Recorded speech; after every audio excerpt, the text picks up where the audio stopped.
अस्सलाम वालेकुम। आप देख रहे हैं मुबश्शिर लुकमान यूट्यूब चैनल और आपको मैं बताऊं कि एक बड़ा अहम सब्जेक्ट है जो आजकल पाकिस्तान में हर एक डिस्कस कर रहा है और अपनी अपनी अकल के मुताबिक उसके ऊपर राय दे रहा है कि पाकिस्तान की इकॉनमी को कैसे बेहतर किया जाएगा। वो कौन से तरीके हैं कि जो हम करते हैं तो इकॉनमी एकदम से रिवाइव हो जाएगी।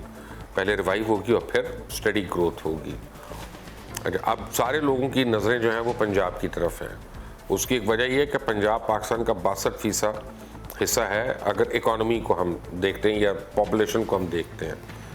तो अगर 62% हिस्से की कंट्रीब्यूशन टू जीडीपी कम जाती है तो वो पूरे मुल्क की जीडीपी जो है या इकोनॉमिक ग्रोथ जो है वो एकदम से कम हो जाती है।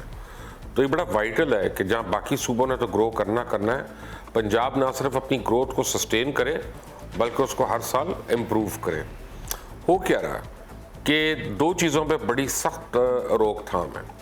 एक तो प्रॉपर्टी रियल एस्टेट और दूसरा जो है वो एग्रीकल्चर।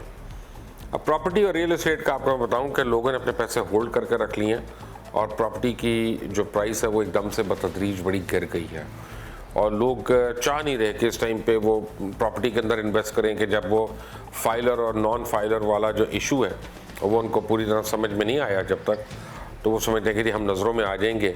और एक बहुत बड़ा सेगमेंट है कि जो ओवरसीज़ पाकिस्तानी है जो रियल एस्टेट में आके इन्वेस्ट करता था, तो सडनली वो लोग जो हैं वो रुक गए वहाँ पे कि रियल एस्टेट में इन्वेस्टमेंट जो है वो अब हैं दूसरे मुल्क में, इन्वेस्टर भी हैं वहाँ पे, फाइलर भी हैं, वो टैक्स भी दे रहे हैं। तो अब वो कहते हैं कि पाकिस्तान में लेते हैं तो हम सडनली डबल टैक्सेशन हमें पड़ जाती है। तो कुछ ना कुछ या तरीका होगा या उनको फिर एक्सप्लेन करना होगा। There is something missing over there. अब जब प्लॉट आप लेते हैं और प्लॉट के ऊपर आप एक घर बनाते हैं तो एक घर की वजह से 40 कारखाने कम अज़ कम मुख्तलिफ नौइयत के वो चलते हैं, चाहे वो सीमेंट बनाने वाला हो, चाहे वो बजरी बनाने वाला हो, रेत और गारा लाने वाला हो, पेंट बनाने वाला हो, कब्जे बनाने वाला हो, कैबिनेट्स बनाने वाला हो, किचन बनाने वाला, जो 40 इंडस्ट्रीज़ हैं वो किचन की वजह से, वो घर की वजह से चलती हैं या कमर्शियल प्रॉपर्टी अगर आप बना रहे हो उस पर कंस्ट्रक्शन कर रहे हो। तो जब आज वज़ीर-ए-आज़म इमरान खान अब जब वो कहते हैं कि जी 50 लाख घर हमने बनाने हैं और अब अगर हुकूमत उसको अनकरीब शुरू कर देती है इंशाल्लाह अपने वादे के मुताबिक, तो बहुत कवी इम्कान है कि 40 इंडस्ट्रीज़ ना सिर्फ कंस्ट्रक्शन बल्कि 40 इंडस्ट्रीज़ जो हैं वो एकदम से रिवाइव हो जाएंगी और जिनकी रिटेल सेल जो है बहुत ड्रॉप हुई हुई है, 30 से 40% ड्रॉप हुई हुई है, वो पिकअप कर सकते हैं।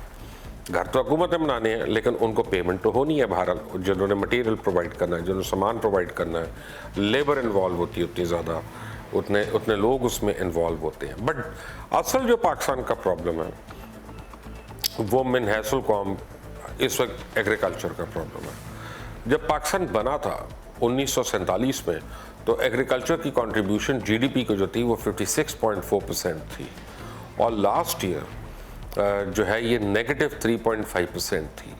जो हमारी जितनी इंडस्ट्री है उसमें से भी 80% इंडस्ट्री जो है वो एग्रो बेस्ड इंडस्ट्री है। एग्रो बेस्ड इंडस्ट्री का मतलब कि वो इंडस्ट्री जो एग्रीकल्चर के ऊपर बेस करती है, चाहे वो शुगर इंडस्ट्री है, चाहे वो टेक्सटाइल इंडस्ट्री है, चाहे वो और यान वगैरह हैं, ये चीज़ें, ये सारा जो है ना ये एग्रीकल्चर से इसका बाई प्रोडक्ट आ रहा है, ऑफ शूट हो रहा है। तो अगर एग्रीकल्चर में डाउन होती है तो ओवरऑल आपका जो ट्रेड डेफिसिट है वो बढ़ जाता है, आपकी जो इकोनॉमिक ग्रोथ है वो कम हो जाती है। हो क्या रहा है कि हम यान बना रहे हैं और यान हम बांग्लादेश और चाइना एक्सपोर्ट कर रहे हैं और वहाँ से हम वैल्यू एडेड प्रोडक्ट्स को इम्पोर्ट कर रहे हैं। वो है कमीज़ आपने ले ली, आपने जीन्स ले ली, आपने मोज़े ले ली है। यहाँ पे हमारे यान बनाने वाले जितने दोस्त हैं वो मेरी इस बात को बड़ा बुरा मनाते हैं। वो कहते हैं नहीं जी यान बनाते खुद एक वैल्यू एडेड प्रोडक्ट है, वो तो रुई के गाले से हम बनाते हैं लेकिन टेक्निकली स्पीकिंग वो रियल वैल्यू ऐड नहीं कर रहा।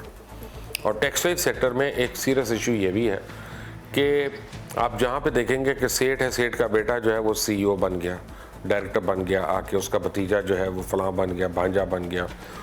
सो खुद टेक्सटाइल इंडस्ट्री जो पाकिस्तान की सबसे बड़ी विजनरी इंडस्ट्री मानी जाती है, जिसने बिलियंस ऑफ डॉलर्स पाकिस्तान को दिए हैं, वो कई दफ़ा हमें नज़र आता है कि स्ट्रगल कर रही है रियल प्रोफेशनल मैनेजमेंट के लिए।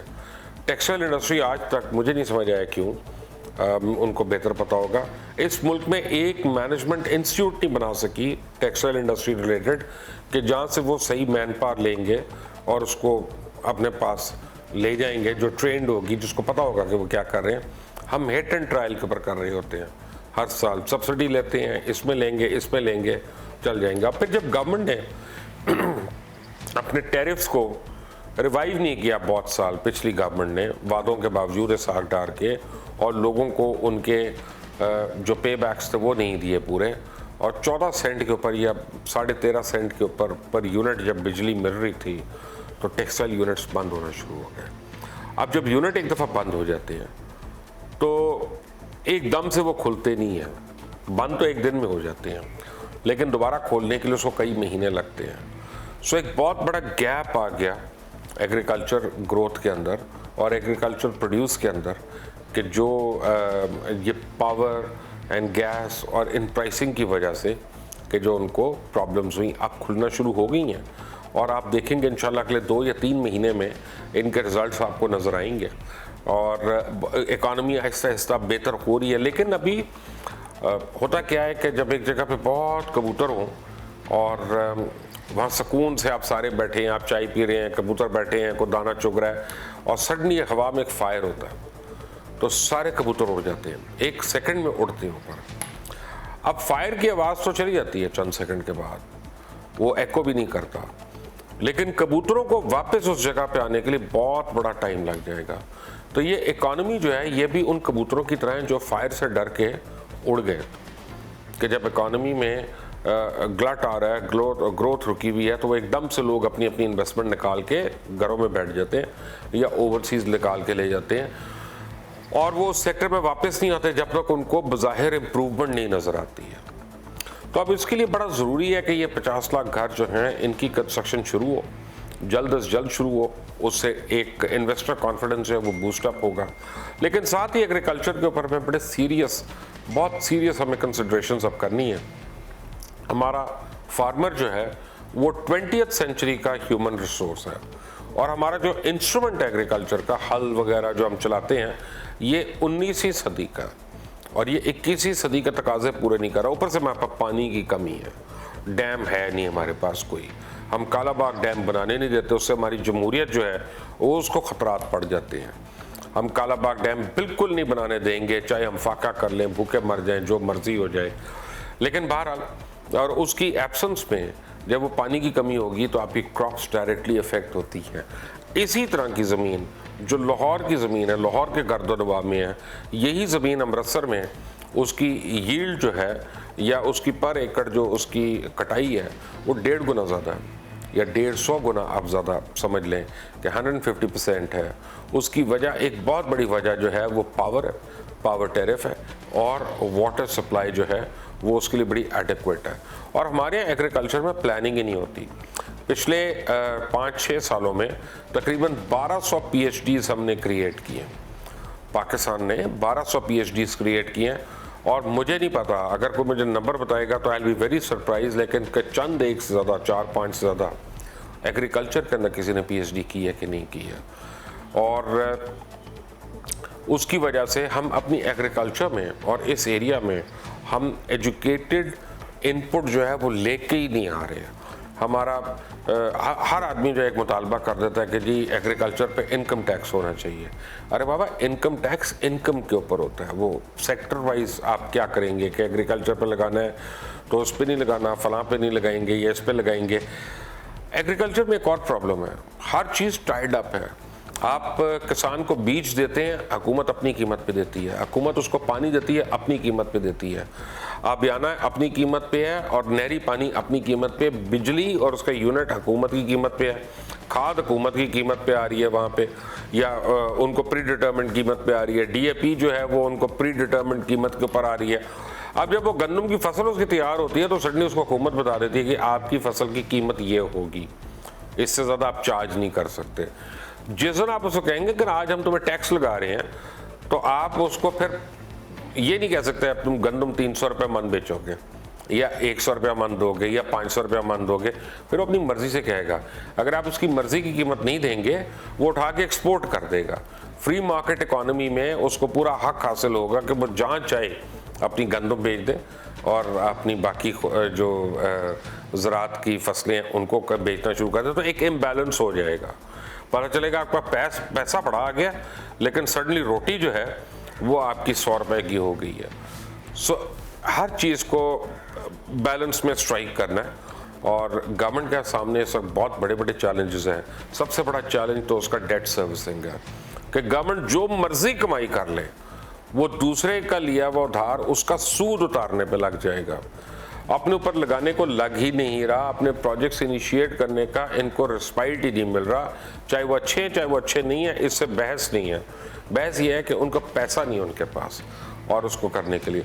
अब अगर इसको रिवाइव करना है तो इनको क्या करना है कि इनको कंस्ट्रक्शन, रियल एस्टेट को खुला छोड़ना पड़ेगा, ताकि उसमें लोग फ्रीली उसके अंदर जो है वो अपनी इन्वेस्टमेंट्स करें और ला सकें। इंसेंटिव्स देने पड़ेंगे वहाँ पे।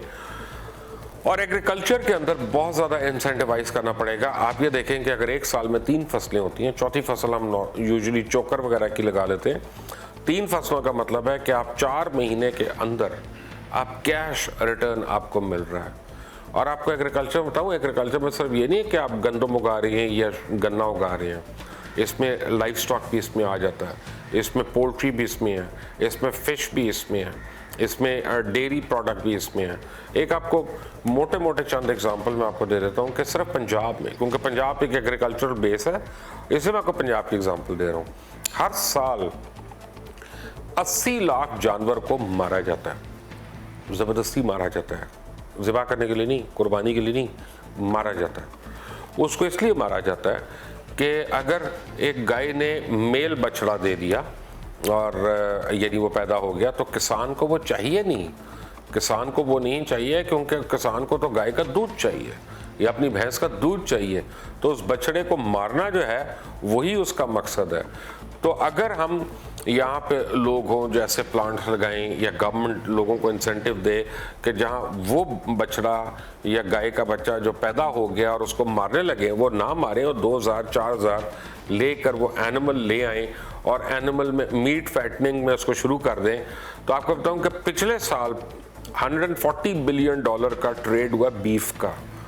और आपको शायद हैरानी हो ये सुन के कि पाकिस्तान ने बीफ इंपोर्ट किया, और आपका अक्सर बीफ जो है ज़्यादा जो है वो इंडिया से आ रहा है। वो जो बीमार बछड़े हैं उनको मार के उनका गोश्त पहले भेजें, उनको सेहतमंद बीफ नहीं हमें भेज रहे यहाँ पे। इसलिए जब आप पाकिस्तान में बीफ खाते हैं और आप लंदन में या आप अमेरिका में जब आप बीफ स्टेक अगर लेते हैं, तो उसमें ज़मीन आसमान का फ़र्क होता है, उसकी जूसीनेस में, उसकी थिकनेस में, उसकी मस्कुलर जो कमोडिटीज़ हैं, कॉम्पोजिशन है उसके अंदर। तो आप ये देखें कि आप पोल्ट्री जो है हमारी जहर बन गई है बाकायदा। हम जो ये जो शेवर मुर्गी जो हम बड़ा करी जा रहे हैं, इसको 32 दिन के अंदर बड़ा किया जाता है। 32 दिन के अंदर उस मुर्गी को बिकना है हर हाल में। उसको जितने हमने वो दिए में है ना, टीके लगाते हैं और दवाइयाँ जो उसको देते हैं, जिसमें अंतड़ियाँ भी हैं, एनिमल फैट्स भी हैं, पिग मीट भी है, ये सब हराम उस मुर्गी को खिलाया जा रहा है। 4 दिन 5 दिन अगर आप उसको ज़बानी करते हैं तो 6ठे दिन उसने खुद मर जाना है, क्योंकि ग्रो कर करके उसने मर जाना है एकदम से। आर्टिफिशियल है ये। हमें देसी मुर्गी का इंसेंटिव देना है, लोगों को बताना है कि उसको कैसे ग्रो करना है, उसको कैसे रियर करना है। हमें सब्जियों का करना है, हमें काश्तकारी करनी है, हमें ऑर्गेनिक फार्मिंग की तरफ आना है, हमें जो है ऑर्गेनिक अपनी वेजिटेबल्स ग्रो करनी है, फ्रूट्स हमें अपने ग्रो करने हैं, हमें ऑस्ट्रिच फार्मिंग शुरू करनी है, हमें कैमल फार्मिंग शुरू करनी है। We have the best desert in the world for that, यजमान वगैरह के अंदर। पाकिस्तान में हुकूमत अगर रियल एस्टेट और एग्रीकल्चर को साइमल्टेनियसली अगर देखना शुरू कर देती है, तो हमारे बहुत से मसाइल का हल इसमें ही निकल आएगा। इफ़ यू वांट कि इसमें आपको मज़ीद तफसीलात हो, ख़ासतौर एग्रीकल्चर पे, कि आप लोग इसमें कैसे फ़ायदा उठा सकते हैं, एज एन इंडिविजुअल कैसे उठा सकते हैं, तो प्लीज़ खरा सच की टीम से कांटेक्ट करें, खरा सच प्रोग्राम देखते रहें, या यूट्यूब के ऊपर ही हमें आप मैसेज भेजें। We'll try and get back to you. अल्लाह हाफ़िज़।